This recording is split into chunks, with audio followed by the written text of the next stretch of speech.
Hello everyone, welcome to Electric Motors course. In this lecture, we will discuss about the DC motor starters. Already know that the DC motor is a self-starting machine, that is when we give the DC supply to the motor, it starts to operate. But when you say starter, we'll assume that it is required to start the motor. But it is not true in case of the DC motor. So here starters are used to start the motor safely. Starters are used to start the motor safely. So let us understand why we need the starters in the DC motors. So we know the relation for a DC motor, the applied voltage. Let us consider the DC shunt motor. Applied voltage is equal to the back EMF plus the armature voltage drop, that is Ia into Ra. So during starting at the instant of starting, the speed of the motor will be 0, right? The speed of the motor will be 0. So as speed is 0, there cannot be any back EMF, because we know that the back EMF and speed are both are directly proportional from the back EMF equation, that is Eb is equal to phi Z Np by 60A. So from this equation we can say that back EMF is directly proportional to speed. So if N is 0, the back EMF will be also 0. Back EMF will be also 0. So in this equation, this is the applied voltage, rated voltage we will apply. So V will be equal to just Ia Ra. So the armature current during starting will be equal to V by Ra. V by Ra. Since Ra is very small, the current drawn by the armature will be very high. So in order to avoid this, the motor will draw the very high current. It will be in terms of around 15 to 20 times of the rated current. It will draw the 15 to 20 times of the rated currents. So if this happens, the motor armature winding may get destroyed due to the overheat. So in order to avoid this, during starting only this problem occurs. But when the motor starts running, the the speed will increase. The back EMF also gets developed in the armature, so this also increases. The net voltage, the current now becomes this current becomes Ia is equal to, it is V minus Eb divided by Ra. So this voltage becomes very less. The difference V minus Eb becomes very less. The motor current will be normal rated current once this back EMF develops. So if there is no back EMF, it tends to draw the very high current, that is in terms of 15 to 20 times of the full load current of the armature. So in order to avoid this condition during starting of the DC motors, we need starters. So starters here are required to start the motor in safe way. So there are different starters to start the motors in safe way. One, we have 3-point starter, and one more we have 4-point starter.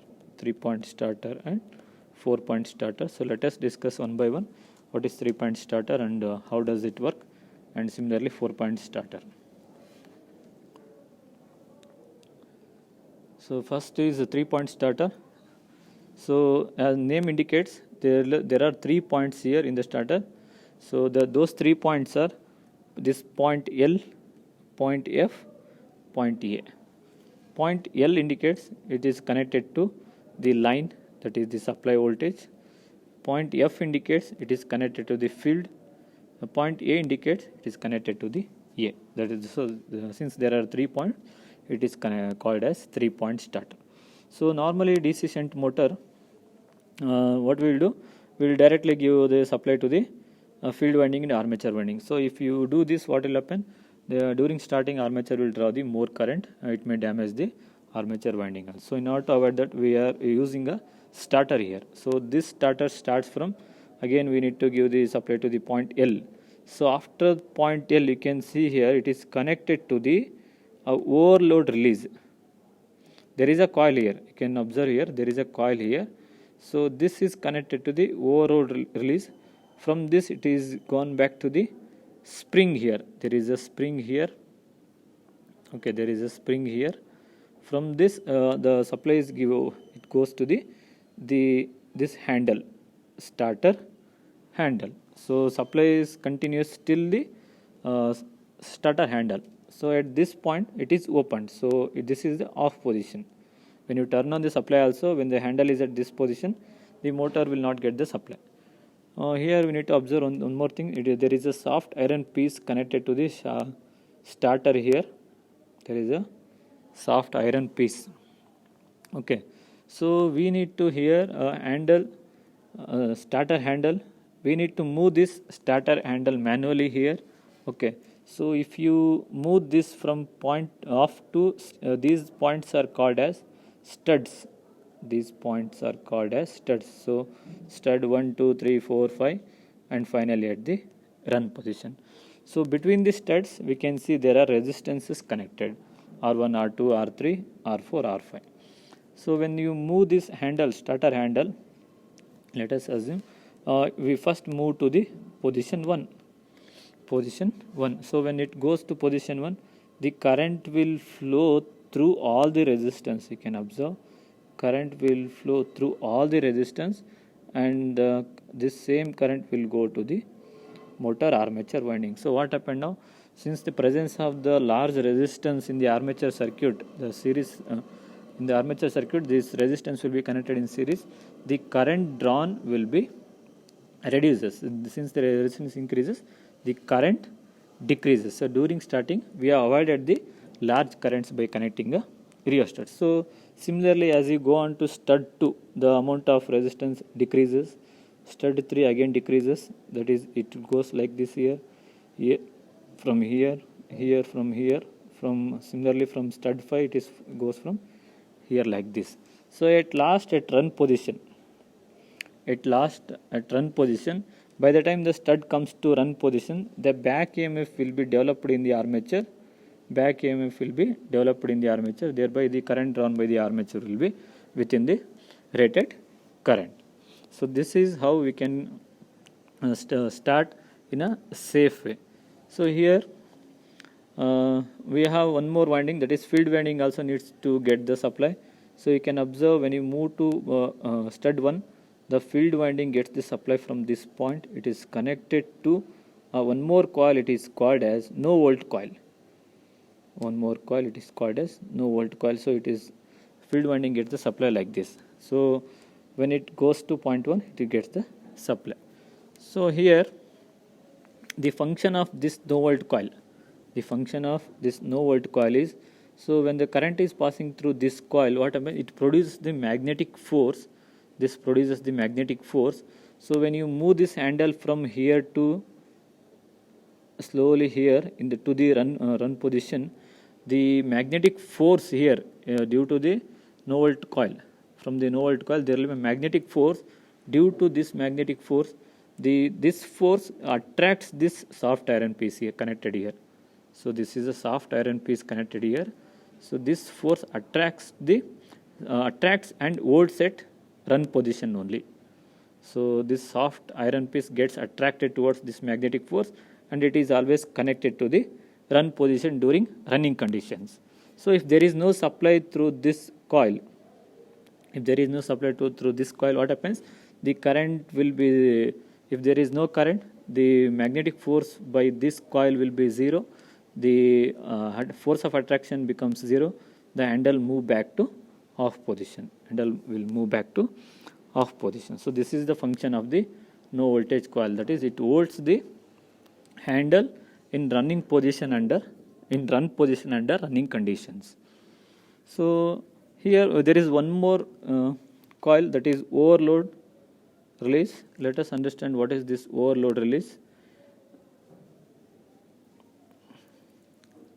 So here the overload release is nothing but, so whenever the load connected to the motor is very high, it is drawing more than the rated current. It is drawing more than the rated current.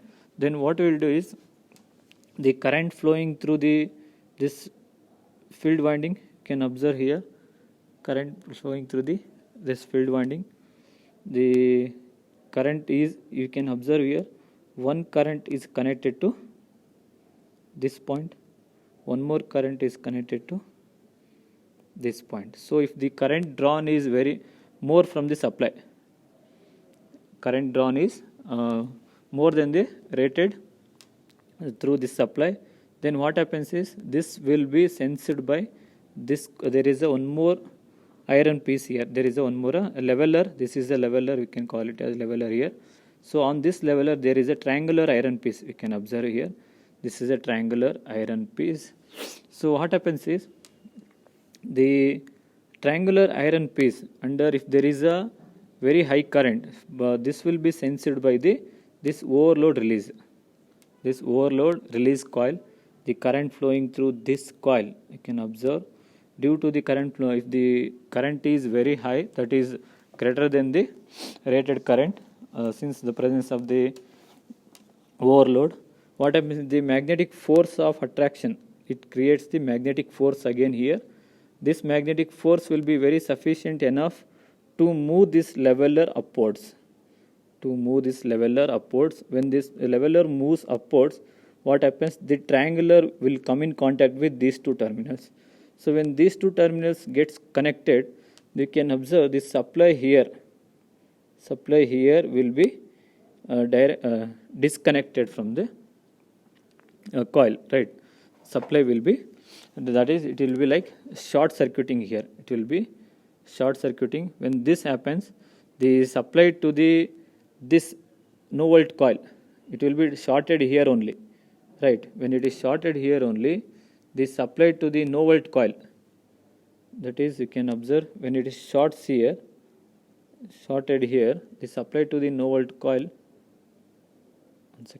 when it is shorted here, the supply to the no volt coil will be not there. When there is no supply to the no volt coil, the force of attraction decreases, then the handle moves back to the off position.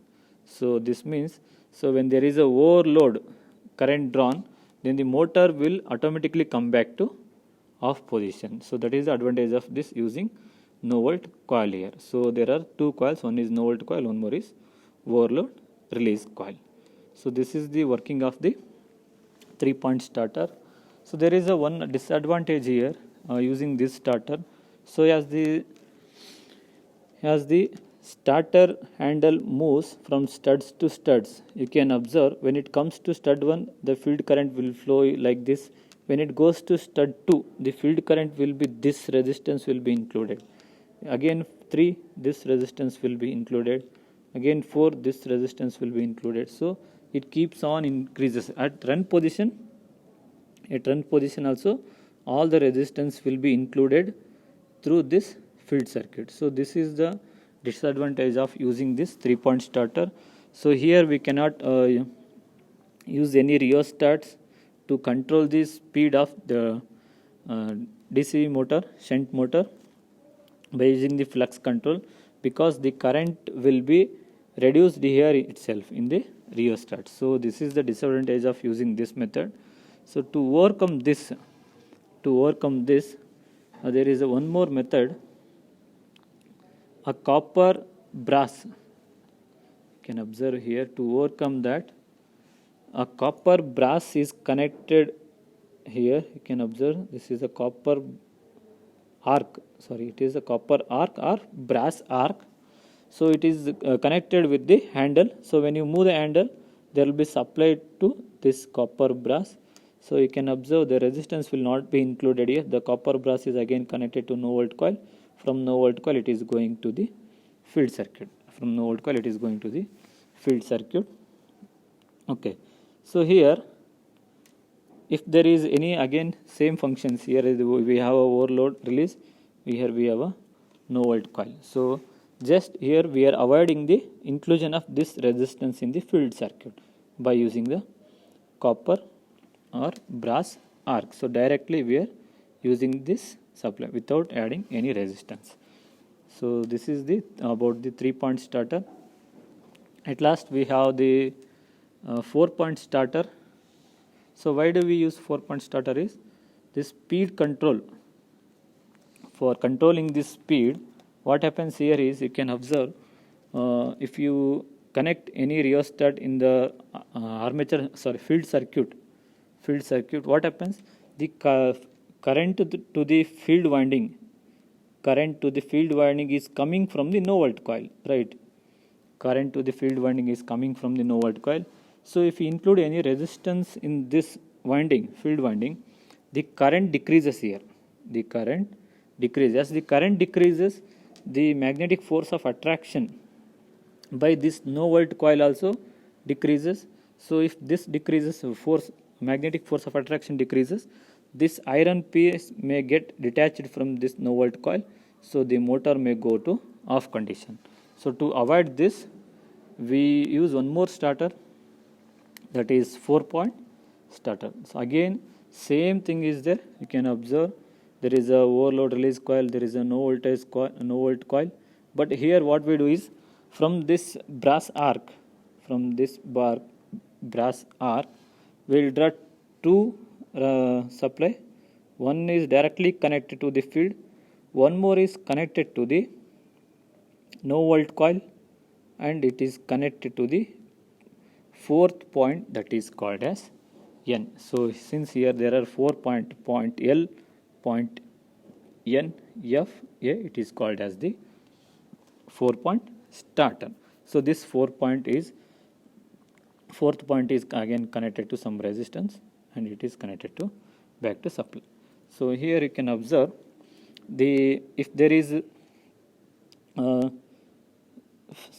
rheostat is connected in the field circuit for controlling the speed of the motor, the current drawn here you can observe both are connected in parallel here, the parallel connection of the no volt coil and the field here. So here both are connected in parallel. Since both are connected in parallel, the current flowing through the no volt coil will not get disturbed, thereby the motor will not go to the off position under speed control methods. So this is the 4-point starter. Here only difference is no volt coil and the field circuit are separately connected in parallel from the same brass arc. Remaining all same working again, no volt coil and overload release. So due to the I forgot to explain one more thing. Due to the spring present here, when there is no force of attraction here, due to the spring action, it will come back to off position. That is the function of the spring. So this is about the 3-point starter and 4-point starter of DC motor. Thank you.